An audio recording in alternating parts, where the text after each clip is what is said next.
हम अपने आसपास अक्सर ही सुन लेते हैं, वो तो छोड़ी हुई औरत है।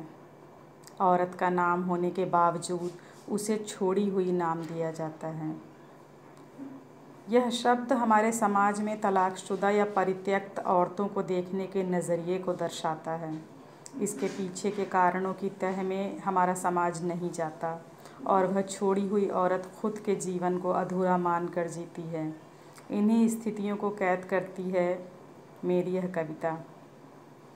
जब से वह घर से निकली, या कह लीजिए निकलने पर मजबूर हुई, तब से उसके बदन पर चिपका हुआ है छोड़ी हुई औरत का ठप्पा। अब वह दो चीज़ों को छिपाए फिरती है, एक अपने नाम का बदन और दूसरा छोड़ी हुई औरत का ठप्पा। क्या छोड़ी हुई औरतों से समाज के अपाहिज होने का ख़तरा होता है, या उनको अपाहिज नज़रों से देखने का रिवाज है कोई?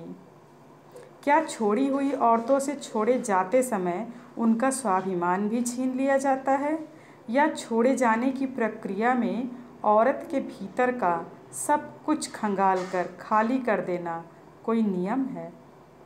ये प्रश्न उसके जीवन को मांझे की भांति उलझा रहे थे। उसे दाना पानी और भूख से ज़्यादा इन प्रश्नों ने व्याकुल कर रखा था। वो समझती रही कल का सूरज उसके लिए भी निकलेगा, पर जब धूप हुई तो वह पाटे के पीछे उसकी छाया में खड़ी थी। उसके दुख सुख मान सम्मान सब उसी छाया में जैसे छिप गए हों। अब वो अपने नाम की कोई औरत थी या छोड़ी हुई औरत का बदन मात्र। सोचने वाली बात है, कमियां तो देवताओं के चरित्र में भी होती हैं, लेकिन वो अपनी समस्त कमियों के साथ देवता कहलाएं और वो एक छोड़ी हुई औरत। ये छोड़ी हुई औरतें न विजयी होती हैं न पराजित, वो एक मजबूर जीवन की संधि होती हैं। छोड़ी हुई औरतें न खुश होती हैं न दुखी, वो वही होती हैं जो इन दो शब्दों के अर्थ से परे है कि ज़िंदगी लोहे की बिछी दो लाइनें नहीं, जिस पर दुख और सुख की रेल गुज़र सकती हो। बस ज़िंदगी इन लाइनों के नीचे दबी लकड़ी की पटरियां हैं।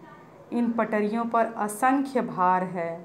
छोड़ी हुई औरतें न जीवित होती हैं न मृत, कि खुद को टटोल कर शायद वो जीवन के कुछ चिन्ह अपने भीतर किसी कोने में खोज भी लें, पर उन चिन्हों को मान्यता देने वाला शायद ही उन्हें कोई मिले। इसलिए छोड़ी हुई औरतें न ज़मीन में रहती हैं न आसमान में, वो एक रिक्त में रहती हैं, रिक्त हो जीती हैं।